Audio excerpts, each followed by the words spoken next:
Ito mga idol, meron tayong ECU ng Honda City IDSI. Ang problema nito, hindi naandar, tsaka hindi mapasok ng scanner, hindi ma-scan.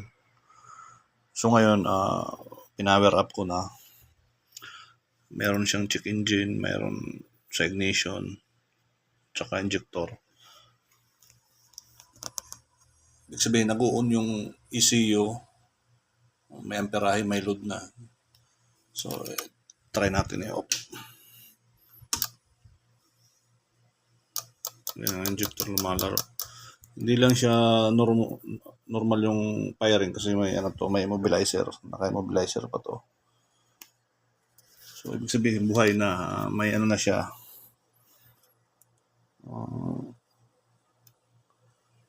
Ayan may clock signal. Ibig sabihin, buhay.